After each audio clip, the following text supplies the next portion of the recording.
This is the first talk of the Message of Milarepa seminar given at Tell of the Tiger, July 17th, 1973. I would like to welcome everyone taking part in this seminar, and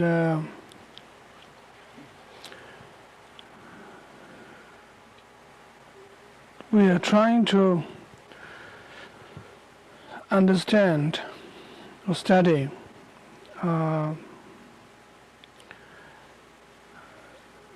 teaching and life of Milarepa.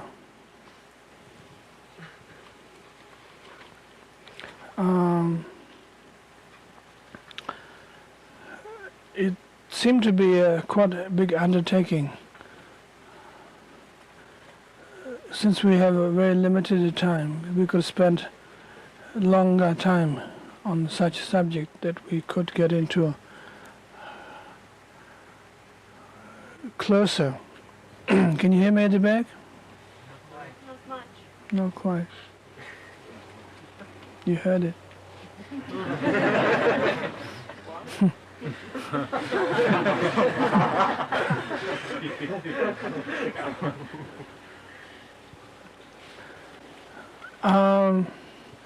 In order to understand Milarepa's life and his teachings, that we have to also understand the lineage that Milarepa belongs to.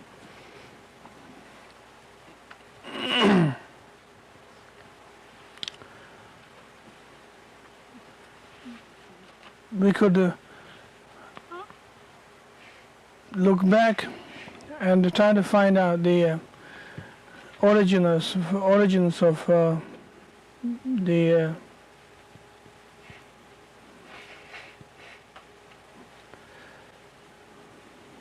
Choghyam lineage.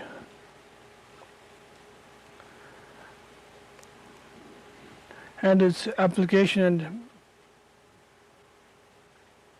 approach towards its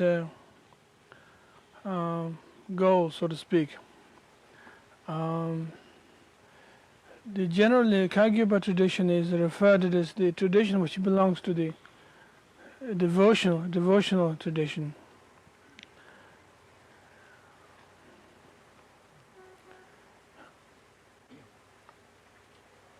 And the meaning of a devotion in this case is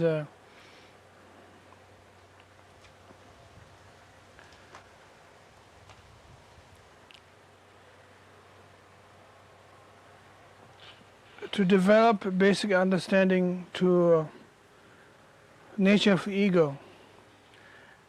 And having realized the nature of ego, then one developed inspiration of renunciation.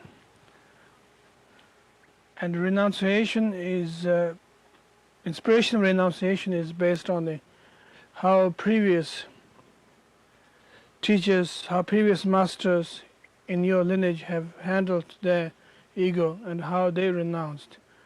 So they develop inspiration to their examples, and from that one begin to develop a sense of devotion, because that you are going through yourself in the tremendous neurosis and the pain and dissatisfaction and all kinds of things, and therefore that examples that how they handle neurosis and ego becomes an extraordinary, fantastic lesson to us, that we do not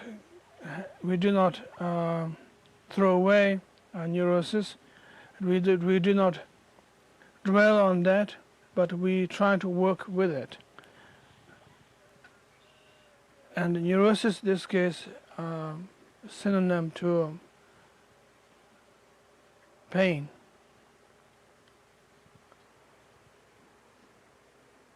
And the meaning of renunciation takes a different kind of approach.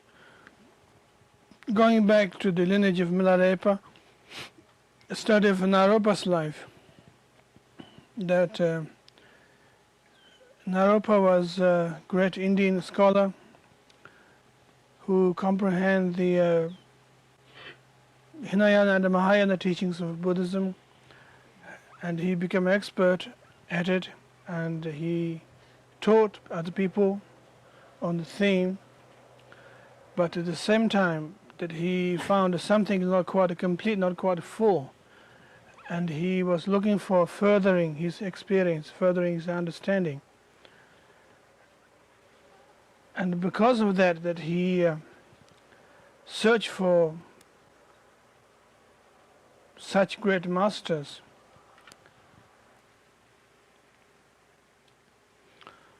The reason why he feels he need to look for further inspiration is that somewhat the conventional Hinayana and the Mahayana teachings are not purely based on stripping out ego's mask and looking for further way for stripping out ego's mask. So in a sense you could say that achievement and dissatisfaction with intellectual, psychological, physical, materialistic comforts breeds further inspiration to try to eliminate the conventionality of satisfaction to your achievement or whatever.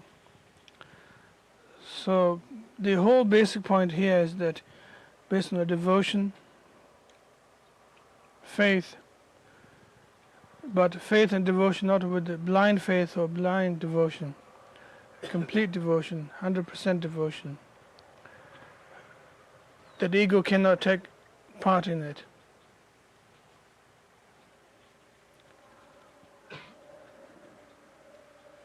At the same time we could look at the different types of personalities that involve with lineage up to Milarepa himself.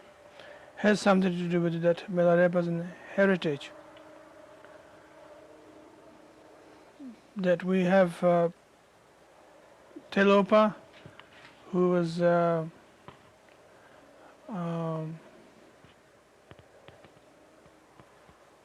person who did not have to seek for teaching, but teaching was founded in himself, that he just exposed himself. And Naropa, who had to seek tremendously to the teachings, and he had to work hard at it for 12 years of punishment, so to speak, of discipline of all kinds. And then we have Marpa, who is an ambitious scholar who tried to find means of living, livelihood, and acceptance in the society in Tibet. Went for teaching as he's acquiring his new equity in his property. And instead he found that he had to give up himself completely, and he is another example. And those types of different attitude, different personality suggest that there's no one categorized or one particular attitude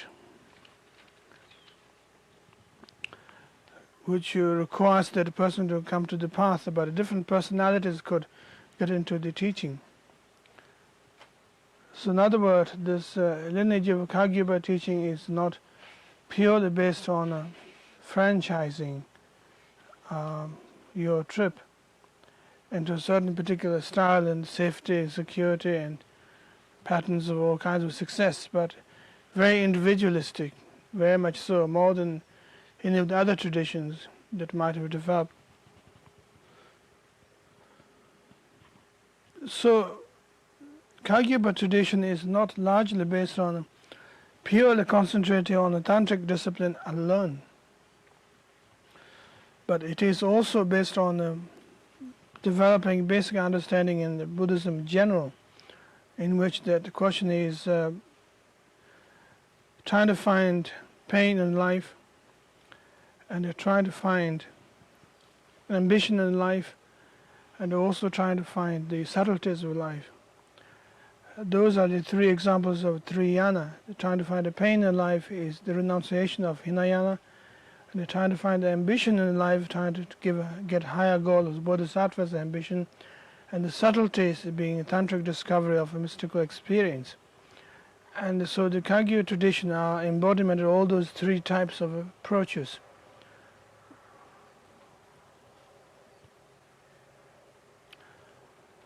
With the tremendous emphasis on the spiritual friend or guru. From Kagyupa's tradition and from Kagyupa's attitude towards guru has threefold patterns. That guru at the beginning as a highly accomplished human being who is much better than you, he knows better, he has more experience than you as student. Not quite the same level as being Superman as such, but almost to the point that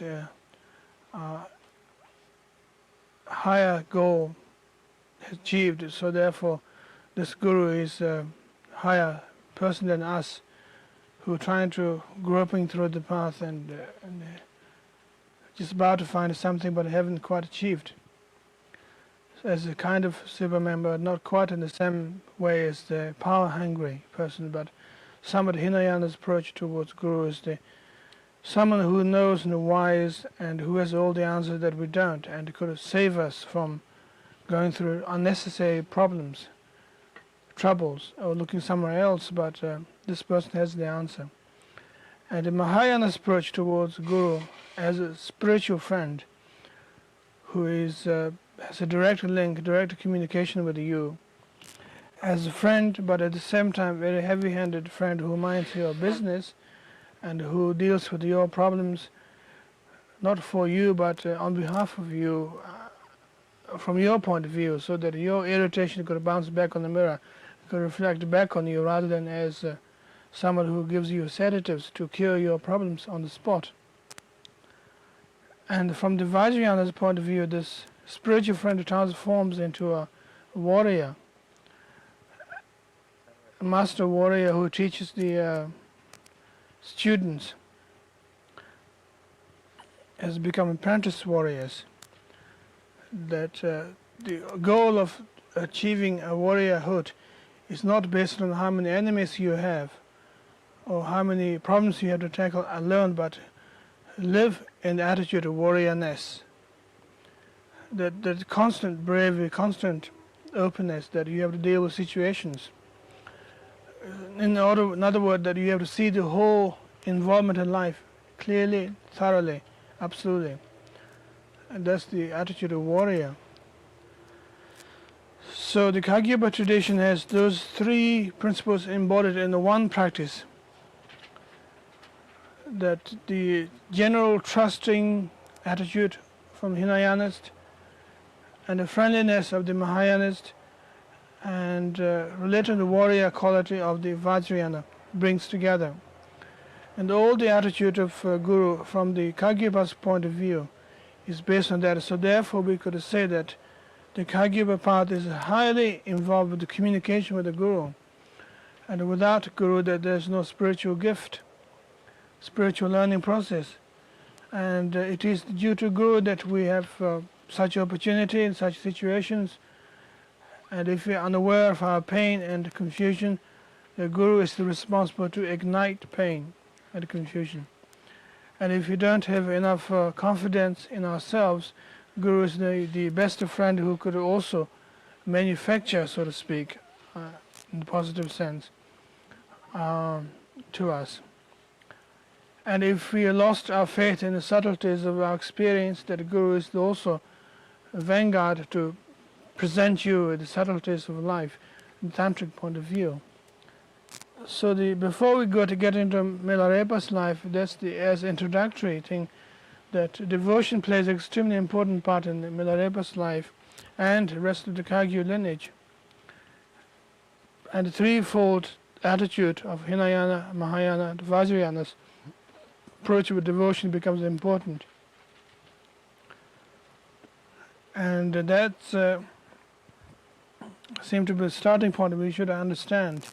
And also that throughout the whole seminar we're making a lot of reference to Guru, spiritual friend, teacher, and all kinds of challenges that comes out with that, through that. So we should have a clear idea on the meaning of a devotion to begin with. And we could discuss about that. If you'd like to ask questions, we could discuss about that before we introduce any further things. And I think that first of all, I hope that you will understand what does really mean by devotion and what does really mean by lineage at this point, which is the starting point. I don't feel, Rinpoche, that I have the same access to my guru that you perhaps had to yours. I don't know the relationship you have with your teachers, but from what I can understand, it was fairly close, and you saw him quite often. And I don't feel that I have the same access to my teacher. And I wondered if that's a problem, or is it not a problem? That depends on what kind of mentality you're approaching with. If you're approaching from the Hinayanist level alone, then obviously that you need a constant word of wisdom as be told to you, and you be kept encouraging constantly. Whereas if you're approaching from even from Mahayana's point of view, that the attitude is that a spiritual friend who even you might spend 24 hours a day, a night with such guru, that you may not get any messages for years. And when the crucial moment comes, if the guru is in a long distance, somehow or other the guru manages to mind your business. I think that's question of, you see, there's two kind of approaches. That it's I should go to my doctor every day, or the doctor will mind my business and call you on the phone, say, have you taken your pills? There's two kind of things. Is if you made some kind of understanding or gentleman's agreement between guru and disciple, patient and doctor, that such involvement, such a commitment, or if you are in a stage that you need to be shaken, the situation will come up. Personally, I don't mean to say any mystical experience that you will have an accident on the spot or anything like that at this point, but something will come through. And there is some way of passing the guru's attitude to you, whether the guru is critical of you or guru is pleasing about you, what you're doing, what's happening. So that seemed to be more of the guru trying to get across to the students rather than students have to beg for appointments constantly. There seem to be two types of approaches. It depends on what way we're approaching. If you're approaching purely in Hinayana level, then obviously that you have to go to the clinic, you have to wait in the waiting room, and you have to push through the receptionist, whoever, and you have to do all these things. Whereas if the guru is acting as a policeman, so to speak, and it drops in your driveway and knock your door and open the door. Even the Mahayana approach is the guru is regarded as someone who minds your business in the fashion of a policeman. When you talk of lineage, do you mean it in the sense of people who are the incarnations of future generations, or do you speak of it as blood ties? Speaking as what? Real blood ties. Blood ties? You mean a kind of that? Like father, son, that sort of relationship. Dynasty? Yeah. Well, I mean, lineage has nothing to do with the genes. Literally, that's why it's called a thought transformation. It's where the teaching is passed on to. And as far as the Kagyu lineage is concerned, nobody's physically their grandchildren or granddaughter, but they refer them as grandchildren because spiritually tied. It's lineage is where the knowledge is handed down in the spiritual level. Rinpoche, would you say that devotion extends through the teachings as well as to the person of the guru, of the teacher? In other words, through some reading of teachings that present ideas that we should try to some way understand them or emulate them, or some sense. Or is it meant to the person? Well, I mean, that's saying the same thing in a way that teachings are related with someone to show you how to relate with the teaching.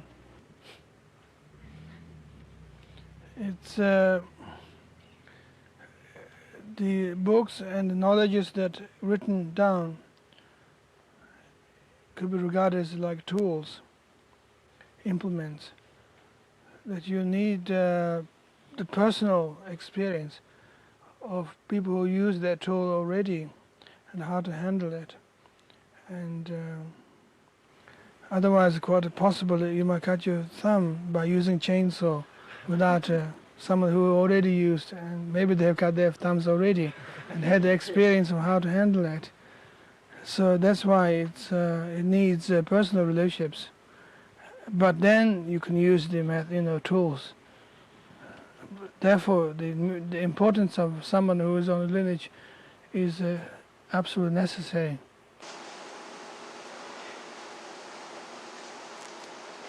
Is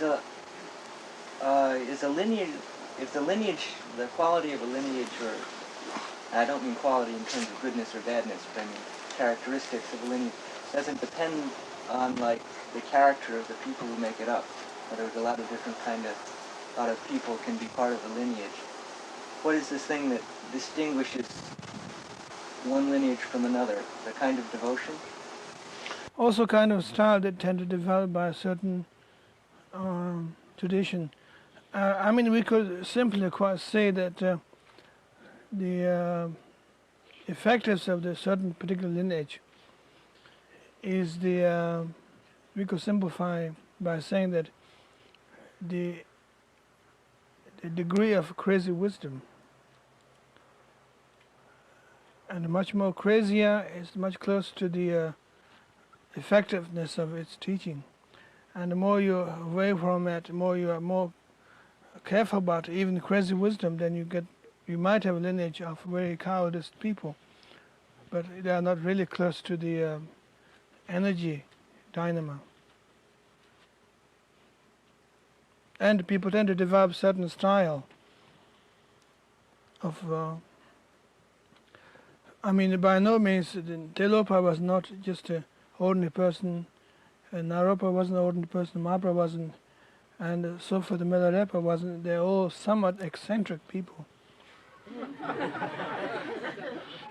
Has their peculiarities in terms of crazy wisdom, and they develop their style. They catch like what you call flu, contagious. Is the core of all lineages essentially the same?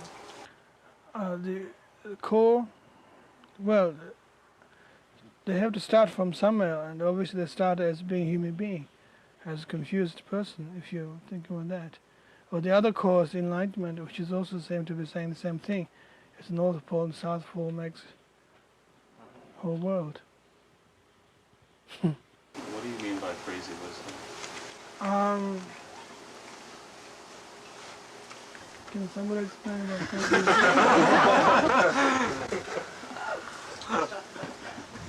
He's here. I'm sure somebody can. Being an individual at any cost? That depends.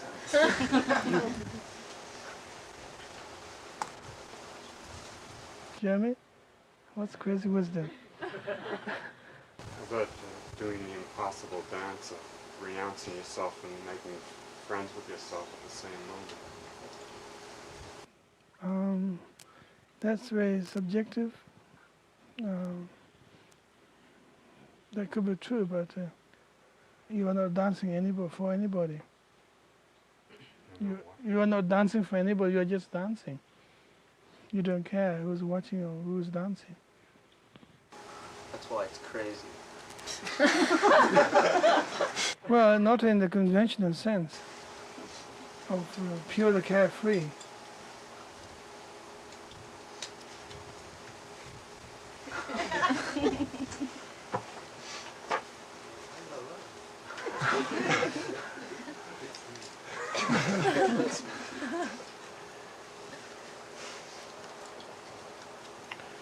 Suppose we could say the crazy wisdom is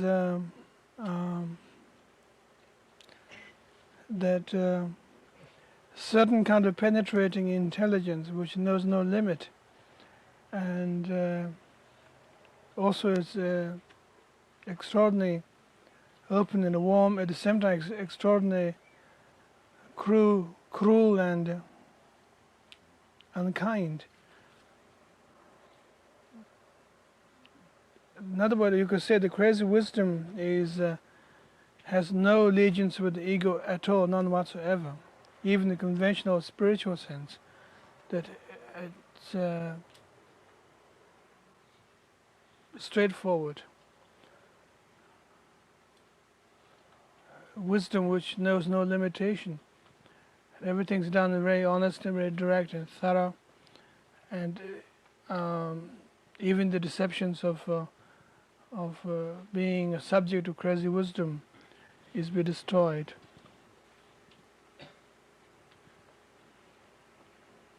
So it's like a 300-degree mirror, seeing yourself.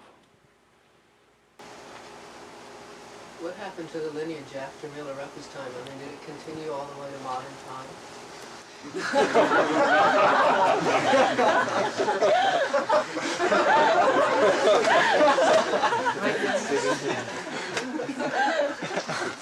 Well, here we are.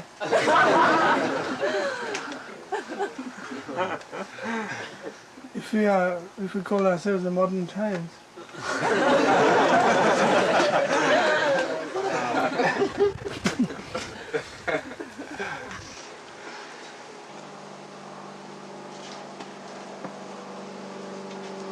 How does one increase one's devotional aspect to the guru?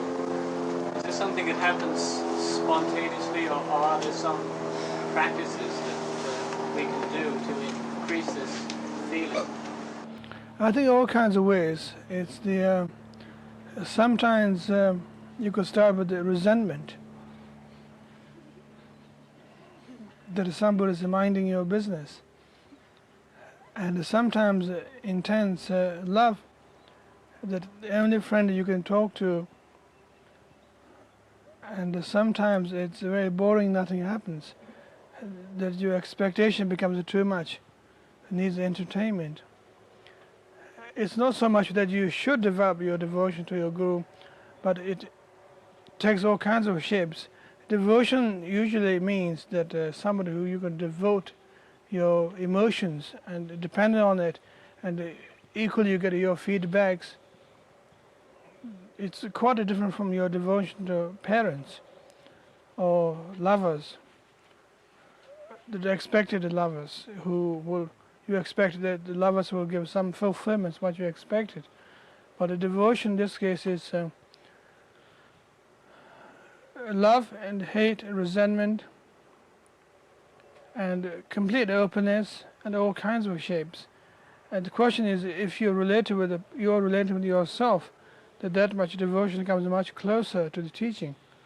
You see, it's no question of that you should go out and relate with the guru, but if you are relating with yourself constantly, working with yourself constantly, that much devotion is generated to the instigator of that whole approach, which is the guru.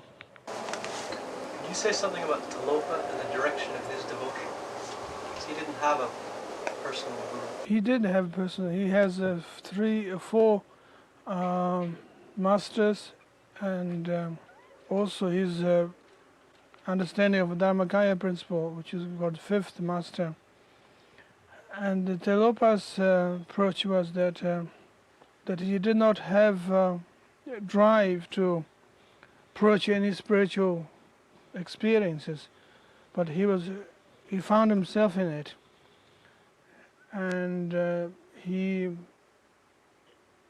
spent something like 40 years in studying with the masters, and what he learned is not related with the purely from books, no books at all, but pure experiential level. And his parents gave up, thought that he got killed or he died already, and when Telopa returned, and he converted his parents into also his teaching at the same time, but overwhelming joy of coming him back home, and mistrust in him that he might be possessed by a demon or something, that because his personality is completely changed. So Telopa's discipline is a complete, total loneliness. It's a complete lonely journey, that he has no one to relate with at all, that he was just making the journey by himself for 40 years. In the case of Naropa, it's more descriptive, it's more slightly gross level, and Marpa's level is much more gross, Nimela's level more gross. I mean slightly, so does lineage thing goes down as the teaching becomes more doctrine, as teaching as taught in the schools, so to speak. Then as teaching becomes more established, it becomes more and more gross level. But at the same time, the general approach seems to be the same thing. When you talk about the transition from the Himalayan level, seeking out the Guru, to the Mahayana level, having a certain confidence that the Guru is minding your business, is that on the Mahayana level strictly, the Guru strictly in the personal sense, or is there some transition as well into relating the Guru more as a principle as well, in terms of your experience, in terms of whatever? Well, I think there is a principal aspect at the same time, but predominantly that still there is earthly person, definitely. But the echoes they throw out that by that earthly person could bounce back on you as well. So it's somewhat, there is a ring of possibilities of cosmic principle in the Vajrayana level, but still not quite. There had to be somebody who voice, then echo falls back on you. So each time echo is heard, then stops. So it's still limited, but it's still, there's possibility of suggestion of eternity of Guru, but still not quite related with that. We might should stop at this point, and we have a chance to talk later on. Thank you.